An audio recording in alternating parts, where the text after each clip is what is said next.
오늘 저희들에게 주신 하나님 말씀은 사도행전 9장 3절에서 5절의 말씀입니다.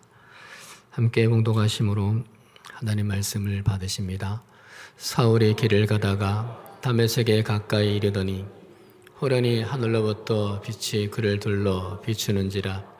땅에 엎드려져 들음에 소리가 있어 이르시되 사울아 사울아 네가 어찌하여 나를 박해하느냐 하시거늘 대답하되 주여 누구시니까 이르시되 나는 네가 박해하는 예수라. 아멘.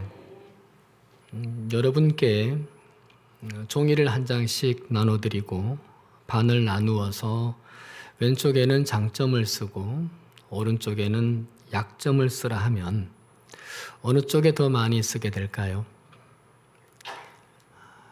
연구 결과에 따르면 약점 쪽이 많답니다.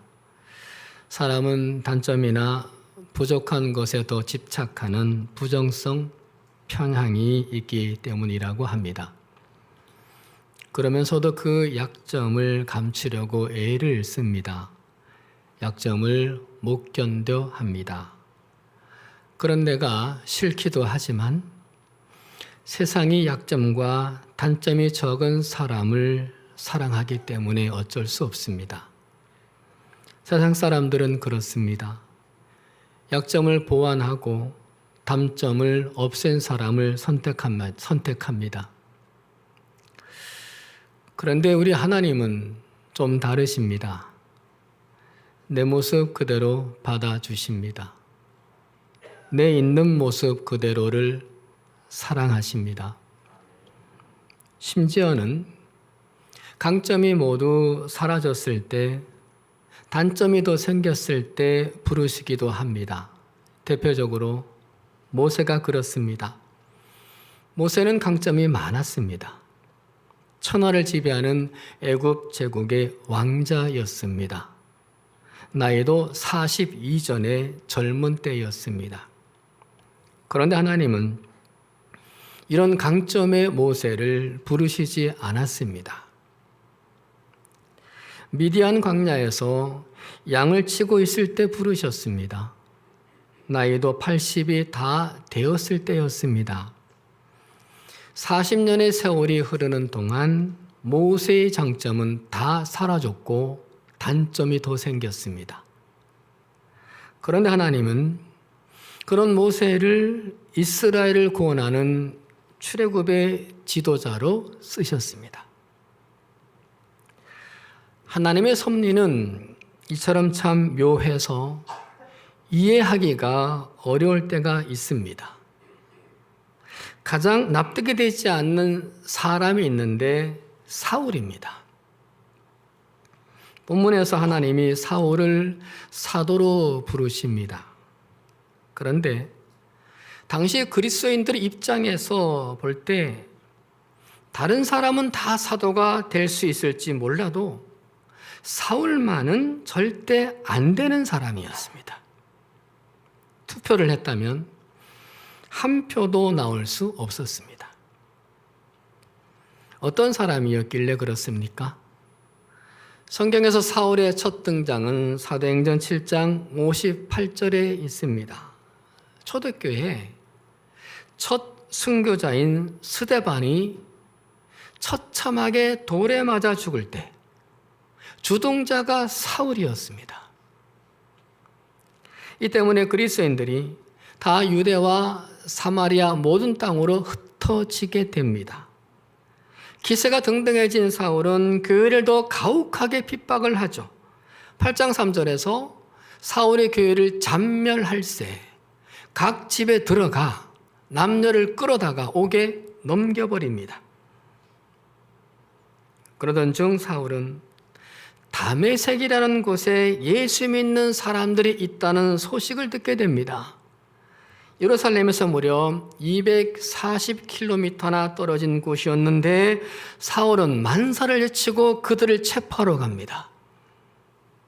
본문 1절에 사울의 모습을 위협과 살기가 등등하여 다메섹으로 갔다고 기록합니다. 그런데 다메섹이 가까운 어느 길 위에서 놀라운 일이 벌어진 겁니다. 하늘로부터 빛이 사울을 둘러 비추면서 부활하신 주님이 나타나신 겁니다. 그리고 사울을 만나주시고 당신의 사도로 삼으십니다.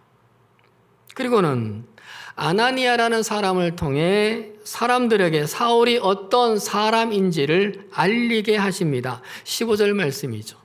사울은 내 이름을 이방인과 임금들과 이스라엘 자손들에게 전하기 위하여 택한 나의 그릇이라, 주님의 그릇이라고, 주님의 사람이라고 알리게 하십니다.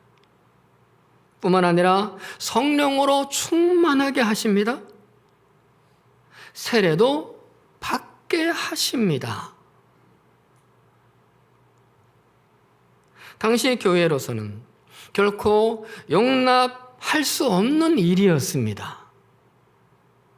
그래서는 안 되는 겁니다. 그리스도인들은 절대 동의할 수 없었습니다. 하지만 하나님은 바울의 그 모습 그대로도 받아주셨습니다. 하나님은 받으시고 세우셨지만 성도들은 의심하고 밀어내기도 했는데 하나님은 받으셨습니다. 그런데 얼마 지나지 않아 세월이 흘러 하나님의 이 받아주심은 오르셨음이 증명됩니다. 이 사울이 바울이 되었습니다. 이후에 바울은 거의 지구 반바퀴에 해당하는 14,700km를 걷고 걸어서 주님을 전합니다. 신약성경 27권 중에 13권을 씁니다. 역사상 최고의 사도가 되었습니다. 일반 역사에서도 바울을 극찬하죠. 역사가 토인비는 말합니다. 바울을 태워 유럽으로 간 데는 유럽의 역사를 싣고 간 거였다. 이 모든 것은 오늘 내 모습 이대로 받아주시는 하나님의 사랑으로 출발이 된 거였습니다. 박해자 사울을 그대로 받아주신 하나님, 모독자 사울을 그대로 받아주신 하나님의 은총이 위대한 바울을 만들었습니다. 교회에 대해 살기가 등등한 사울, 그리스도인들을 결박해서 감옥에 넣기도 했고 죽이기까지 한 사울, 죄인 중에 괴수인 사울을 그대로 받아주신 하나님의 긍휼이 기독교를 견고히 세우게 만들었습니다. 사랑하는 여러분, 우리는 어땠습니까? 우리는 어떤가요? 우리가 주님을 만날 때 떳떳하셨나요? 아니었습니다. 우리도 못난 자였습니다. 우리도 죄인이었습니다. 우리가 교회를 처음 나오거나 교회를 떠났다가 다시 교회를 나오게 될 때 교회를 비난했거나 교회에 다니는 식구들을 구박하거나 핍박하진 않았나요? 내 가족에게 그리 하지는 않았나요? 그랬었습니다. 제가 목사로 부름을 받을 때, 그리고 여러분이 직분을 받을 때 자격 충분하셨나요? 준비가 완벽하셨나요? 장점이 많으셨나요? 아니었습니다. 우리는 때로 삭개오였습니다. 돈밖에 모르는 사람이었어요. 돈이 최고였습니다. 다른 사람을 속여서라도 돈을 모았습니다. 때론 아브라함의 조카 롯 같았습니다. 편안하기만 하다라면 세상과 손잡고 즐겼습니다. 때론 야곱 같았습니다. 내 복 챙기려고 가족들을 힘들게 했습니다. 때론 삼손 같았습니다. 정욕에 빠져 하나님을 잊은 채 살아갔습니다. 때론 요나 같았습니다. 내 주장대로 되지 않으면 하나님을 피하고 도망쳤습니다. 때론 가늠하다 잡힌 노인 같았고, 때론 남편이 5이나 되는 수가성 우물가 여인 같았습니다. 그런데 하나님은 그 모두를 받아주셨듯 나도 내 모습 이대로 받아주셨던 겁니다. 내 죄된 모습 그대로 여러분들을 품어주셨던 겁니다. 내 연약함 그대로 사랑해 주셨어요. 내치지 않으셨습니다. 나를 내치지 않으셨습니다. 이 고백이 있으면 은혜를 아는 사람입니다. 이 고백이 있으면 감사가 되고 헌신도 됩니다. 그런데 여러분, 하나님께서는요, 오늘은 내 모습 이대로 나를 받아주시지만 내일은 다른 모습으로의 나를 기대하십니다. 그래서 하나님은 나를 절대 있는 그 모습대로 그냥 두지 않으십니다. 그래서 사울을 그냥 두지 않으세요. 사울을 부르실 때의 계획, 이방인을 위한 전도자에 걸맞는 사람으로 조각해 가기 시작하십니다. 새롭게 리모델링 해 나가기 시작하십니다.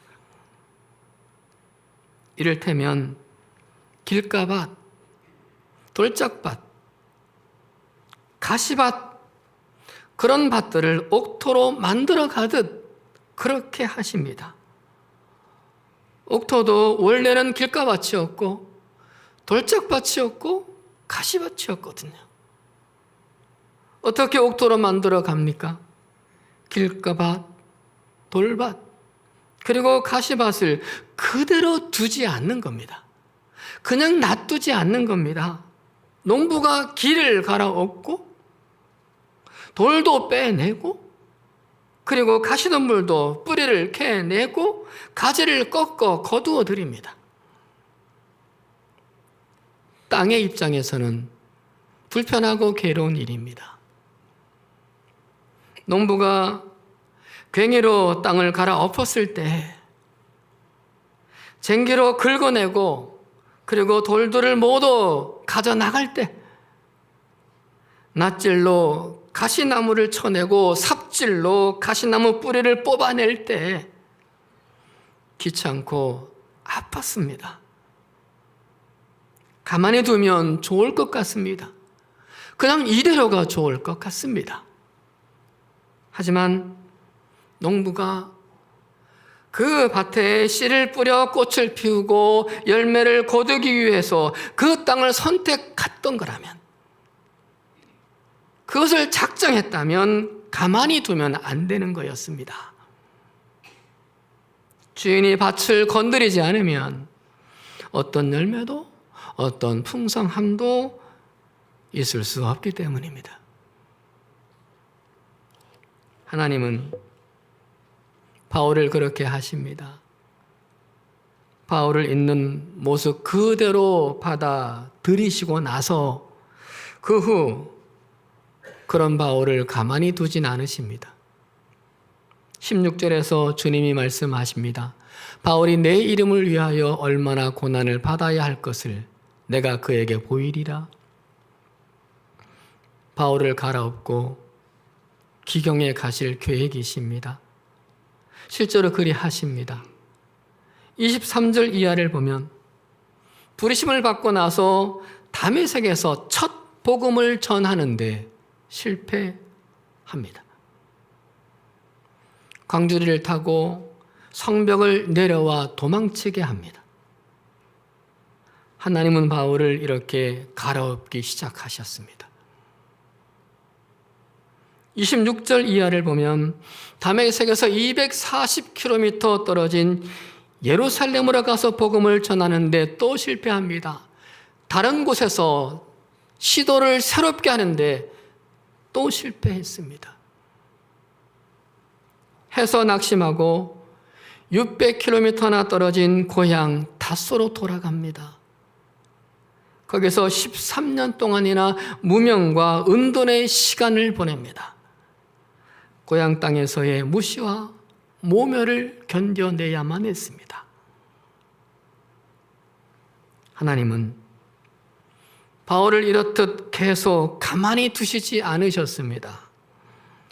이젠 좀 멋지게 쓰실 만한데 그렇게 하지 않으시고 또 갈아엎으시고 또 기경해 가시고 또 정을 대어 쪼개십니다. 바울은 복잡한 마음이 되었습니다. 의문스러운 마음이 들었습니다. 항변하고 싶었을 겁니다. 주님, 이러시려고 저를 만나주시고 받아주신 건가요? 이러실 거면 저를 그냥 내버려 두시지 그러셨어요? 주님, 저 좀 그만 건드리세요. 이제 너무 그러지 마세요. 그러나 바울은 견뎠습니다. 그러자 하나님이 드디어 바울을 쓰기 시작을 하십니다. 그런데 하지만 그 후로도 하나님은 바울을 또 건드리십니다. 깨지고 부서지기를 반복합니다. 건강이 나빠졌습니다. 안질이 생겨 눈이 어두워졌습니다. 간질이 생겨 고통을 당합니다. 말씀을 전하고 설교를 하는 사람이 눈이 어둡고 간질이 생겼다니, 그래서는 안 되는 거였습니다. 옥에 갇히고 매도 수없이 맞습니다. 여러 번 죽을 고비도 넘깁니다. 바울이 고린도후서 11장 27절에서 이런 말을 합니다. 수고와 고역에 시달리고 여러 번 밤을 지새우고 줄이고 목마르고 여러 번 굶고 추위에 떨고 헐벗었습니다. 서운했을 것 같습니다. 하루하루가 힘들었을 것 같습니다. 더는 못 참을 것 같았습니다. 포기하고 싶었을 것 같습니다. 그러나 바울은 도망치지 않았습니다. 삶을 포기하지 않았습니다. 믿음을 놓지 않았습니다. 사명도 버리지 않았습니다. 도리어 이렇게 말합니다. 낙심하지 않습니다. 겉사람은 낡아가나 속사람은 날로 새로워집니다. 지금 겪는 일시적인 가벼운 고난은 비교할 수 없을 정도로 영원하고 크나큰 영광을 이루어 줍니다. 결코 일시적인 것이 아니었고 결코 가벼운 고난이 아니었으나 바울은 그렇게 말합니다. 지금 내 삶은 이런저런 힘든 일로 낡아지고 또 작아지고 그리 되고 있지만 속사람은 날로 새로워질 것을 믿었습니다. 지금 내가 깨지고 부서지지만, 그래서 약해지고 있지만 이것을 통해 큰 영광을 이루어 주실 하나님을 신뢰했습니다. 그리고 하나님은 그런 바울이 고비고비를 만날 때마다, 위험한 지경에 이를 때마다 매번 피할 길을 주셨고 하나님의 역사를 바울을 통하여 계속 이루어 가십니다. 계속 건드리지만 계속 하나님의 역사는 만들어 가십니다. 바울은 이런 과정들을 반복하고 또 반복하면서 그런 일들을 겪으면서 하나님을 더욱 신뢰하게 되었습니다. 하나님의 나를 망하게 하려고 하시는 게 아니구나. 나를 실패하게 하려고 나를 저주하는 게 아니구나. 이겨내야지, 기다려야지, 기대해야지. 담대해져 갔습니다. 해서 믿음의 길, 전도자의 길을 멈추지 않게 되었습니다. 고난은 끊이지 않았지만 시간이 갈수록 더 새로워졌습니다. 사울에서 바울이 된 겁니다. 추적자에서 위로자가 된 겁니다. 죄인의 괴수에서 사도가 되었습니다. 박해자에서 순교자가 되었습니다. 하나님의 기쁨이 되었습니다. 독수리가 생각났습니다. 독수리는 자기 새끼의 날개가 막 돋아나는 것을 보면 새끼를 건드리기 시작합니다. 둥지 밖으로 밀어냅니다. 새끼는 당연히 편하고 좋은 그 둥지에서 안 나가려고 버팁니다. 그러면 어미는 새끼를 날카로운 부리로 콕콕 찍어댑니다. 그래도 버티면 낭떠러지로 데리고 가서 머리로 밀어버립니다. 참으로 자식인데 모질게 합니다. 그러면 새끼는 엄청난 그 높이에서 떨어지면서 살려고 필사의 노력으로 날개를 퍼덕퍼덕거립니다. 그러나 역부족이죠. 바닥으로 점점 떨어집니다. 그런데 바닥에 곤두박질 치기 바로 직전에 어미 독수리가 쏜살같이 달려와서 새끼를 받습니다. 이것을 수차례 반복을 하면서 새끼 독수리는 어미 독수리를 신뢰하게 됩니다. 왜 이럴까 하다가 신뢰하게 됩니다. 그리고 이젠 기꺼이 둥지 밖으로 나옵니다. 낭떠러지를 두려워하지 않게 됩니다. 막막해 보이는 허공을 두려워하지 않게 됩니다. 계속 새로워지기를 시도하고 도전합니다. 편안하게 둥지에만 있지 않습니다. 어미가 원하는 그 독수리가 되려고 실패와 아픔을 감수합니다. 각오를 합니다. 그리고 드디어 어느 순간 비바람에 맞서 창공을 활보하는 그 독수리가 됩니다. 새로워집니다. 바울도 그랬습니다. 사랑하는 여러분, 우리도 살아가면 살아갈수록 이렇게 새로워지기를 축원을 드립니다.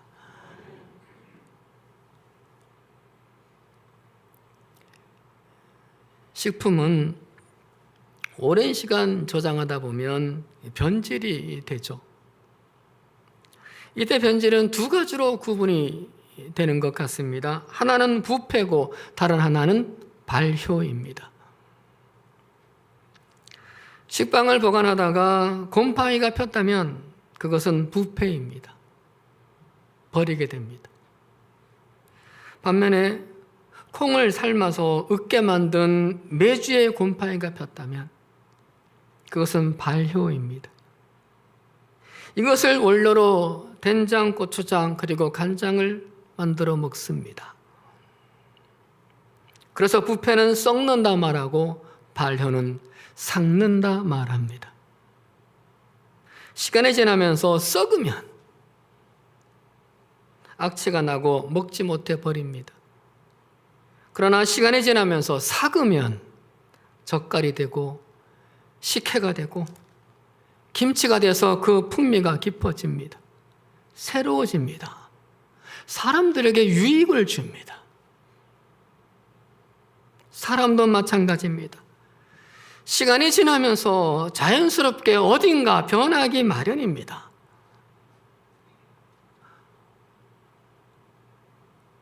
어떻게 변하고 계십니까? 특별히 하나님의 관점에서 볼 때 어떻게 변하고 계십니까? 부패인가요? 발효인가요? 썩는 건가요? 삭는 건가요? 그대로입니까? 새로워지고 있습니까? 믿는 세월만큼, 믿어가는 세월만큼, 교회 다녀온 시간만큼 삭는 성도가 되시기를, 새로워져서 하나님과 이웃에 유익한 성도가 되시기를 축원드립니다. 그런데 발효가 되고 삭는 것을 힘들어하고 피하는 분들이 있기도 합니다. 아니, 많습니다. 이런 분들에게 로마서 8장 17절을 소개해 드립니다. 자녀이면 상속자이기도 합니다.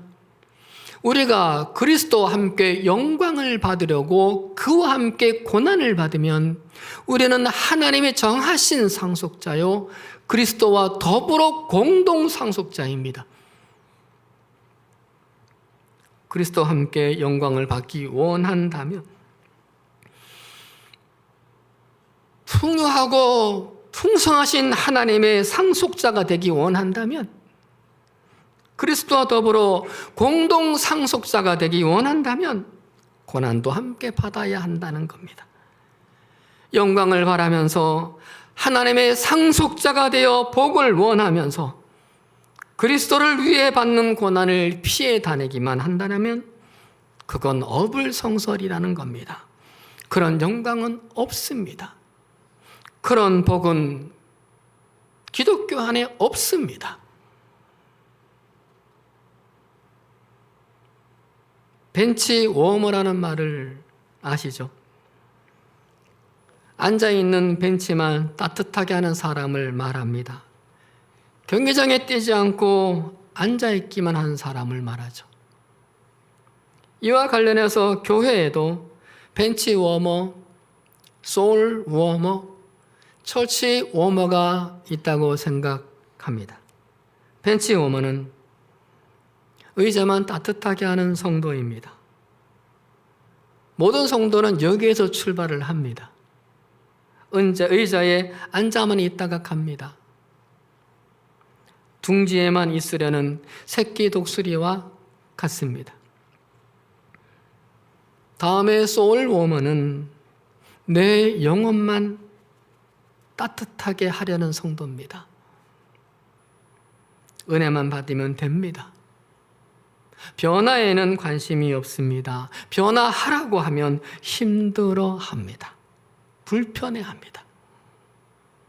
그냥 내 모습 이대로 받아주시는 주님 사랑 안에만 머물면서 내 영혼만 평안하면 됩니다. 처치 워머는 교회를 따뜻하게 하는 성도입니다. 새로워지려고 합니다. 섬기려고 의자에서 일어나죠.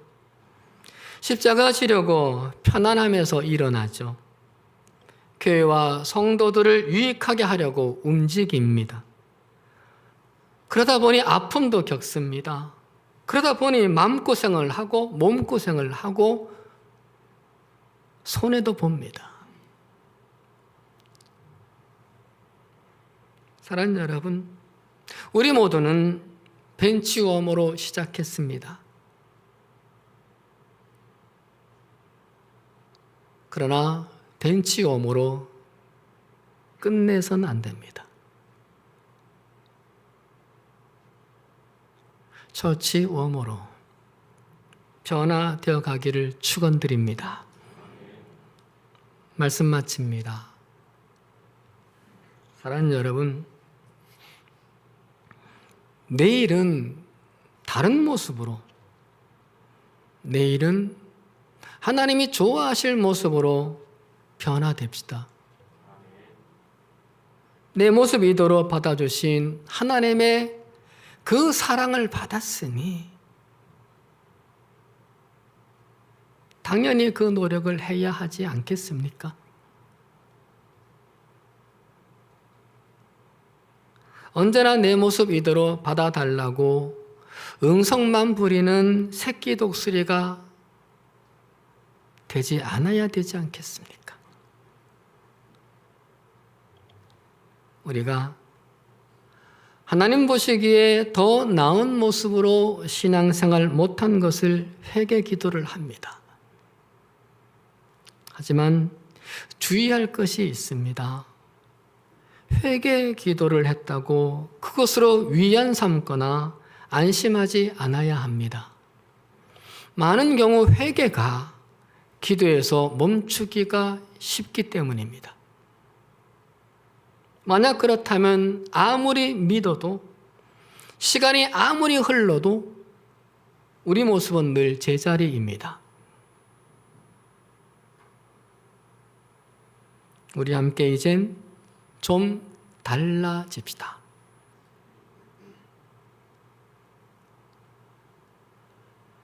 회개만 한 것, 회개 기도만 한 것을 회개하시고, 거기에서 멈춘 걸 회개하시고, 내일은 하나라도, 내일은 조금이라도 더 다른 모습으로 하나님이 기뻐하실 새로운 모습으로 한 발짝 한 발짝 나아갈 수 있는 저와 여러분 되기를 주님의 이름으로 축원드립니다.